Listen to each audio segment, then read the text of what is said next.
Bonjour Alain, bonjour à toute l'équipe de la matinale. Un bonjour spécial au technicien Yvon Sando. Oui, toujours fidèle au poste. Chers amis de la chronique Bonne Nouvelle, comment allez-vous? Comment s'est passée cette semaine? Je vous demande même pas pour le dernier week-end où Tammy a soufflé le chaud et le froid sur l'archipel. Nous encourageons tous ceux et celles qui ont été touchés par le passage de Tammy. Bon courage dans la réhabilitation de votre quotidien. D'où que vous soyez, quelle que soit votre situation, qu'on nous a dit en créole, qu'un béred, pas molly. Et nous avons rajouté des douailles, c'est molly là qui raide. Le 17 octobre dernier, c'était la journée mondiale du refus de la misère. Selon les chiffres de l'INSEE, 11% de la population guadeloupéenne est dans une extrême pauvreté, alors que dans l'Hexagone, il est donc à 2%. Dans sa globalité, la pauvreté concerne un tiers de la population, toujours bien sûr selon l'INSEE. Dans cette session, le pasteur Josias tient à encourager toutes les personnes qui se retrouvent dans cette situation de misère, de pauvreté, ceux qui ont du mal à joindre les deux bouts, ceux qui ont du mal à finir et bien donc le mois. Je veux vous encourager durant cette session avec le regard du Christ sur les pauvres. Je veux aussi encourager toutes les personnes engagées dans des associations qui luttent contre la misère, la pauvreté, l'exclusion. Tous ceux qui donnent de leur temps, de leurs compétences pour aider, écouter, soutenir celui qui est dans une impasse, dans un moment difficile. Madame, monsieur, nous parlons bien de moments difficiles, car la misère, la pauvreté ne sont pas des fatalités. Elles ne doivent pas enlever la dignité de l'homme.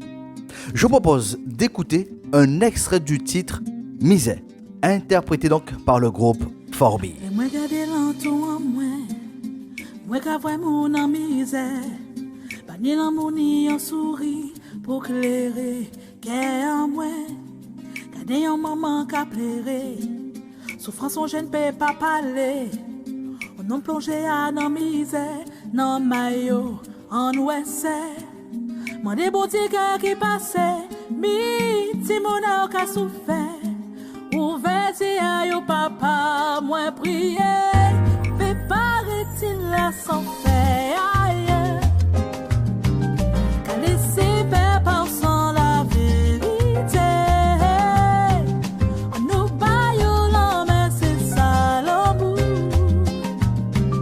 On t'y sourit, c'est ça la charité. Pour la suite de notre module spirituel, considérons donc le regard du Christ sur la misère, sur la pauvreté, le regard du Christ sur les pauvres. Une première vérité classique est donc à rappeler. Dieu n'est pas l'auteur de la pauvreté et de la richesse. En d'autres termes, le Dieu créateur n'a pas créé l'un riche et l'autre pauvre. Depuis le commencement, Dieu a créé l'homme ainsi que la femme en les bénissant, en leur donnant domination sur toute la création. Les inégalités sociales, les critères, les définitions de riches et de pauvres sont simplement les résultantes de la gestion de l'homme au travers du temps et de l'espace. Les scientifiques nous disent que la nature a la capacité de nourrir toute la population. Au cœur de cette classification, il y a donc l'égocentrisme de l'homme. Madame, monsieur, sachez que le Dieu de la vie ne fait point exception de personne, point de discrimination, point de favoritisme. Le riche et le pauvre sont logés à la même enseigne aux yeux de Dieu. D'ailleurs, en faisant une toute petite parenthèse, comprenons que l'instrument principal, donc qui sert à définir, à séparer le riche du pauvre, cet instrument, cette unité de mesure, ne fait pas partie donc de la création. Je parle bien donc de l'argent. L'argent n'a pas été créé par Dieu. C'est le fruit de l'organisation de la société mise en place par l'homme. C'est une gestion qui nous est donc propre. J'en veux pour preuve que les pauvres et les riches suivent le même circuit de la vie. De la conception du fœtus à la naissance, du stade de bébé au dernier jour de la vie. Tous reçoivent donc, le même capital dans leur corps pour une existence donc, sur terre. Au jour de la visite donc, de Basile, quelles que soient les conditions de vie, chaque être humain doit partir en laissant tout derrière soi. C'est là une justice du Dieu créateur. Tout être humain vient nu, donc, dans ce monde, avec les mains vides. Chaque être humain repartira les mains vides, quel que soit le prix de son cercueil ou le coût total de ses funérailles. Nos cimetières nous rappellent donc de manière frontale cette vérité. Il est réservé donc aux hommes de mourir une seule fois. Gardons bien donc à l'esprit que l'argent en tant qu'instrument de séparation entre les hommes n'a pas été créé par le Dieu de l'univers. L'homme l'a inventé jusqu'à s'être rendu donc esclave de l'argent. Donc en résumé, sur ce premier point, le Dieu créateur, le Dieu de la vie, n'a pas appelé à l'existence des pauvres et des riches, mais tout simplement des hommes et des femmes à qui il témoigne du même amour. C'est l'évangéliste Jean qui nous rappelle ce fameux « quiconque ». Oui, quiconque croit en lui, en dépit de sa situation financière. Jésus, le Fils de Dieu, est venu pour exprimer, pour matérialiser l'amour de Dieu envers tout être humain. Durant son passage sur terre, le Christ l'a clairement démontré lors de ses multiples rencontres avec les hommes. Dans la même ville de Jéricho, il a rendu à Bartimée sa dignité en lui rendant la vue. Il a rendu aussi sa dignité à Zachée, le collecteur d'impôts, en entrant dans sa maison. Lors de ses enseignements, le Christ a prescrit des principes à l'humanité. Il intégrera un riche et un pauvre dans une de ses paraboles pour bien mettre en avant cette vérité après la mort à Patibet. Il y a un troisième point à souligner dans le regard du Christ sur la pauvreté. Il est venu en mission directement auprès des pauvres. Les auteurs donc des évangiles le déclarent ainsi. Matthieu chapitre 11. Il déclare: du fond donc de sa prison, Jean apprit tout ce que Christ faisait. Il envoya auprès de lui donc 2 de ses disciples. Ils lui demandèrent: es-tu celui qui devait venir, ou bien devons-nous donc en attendre un autre?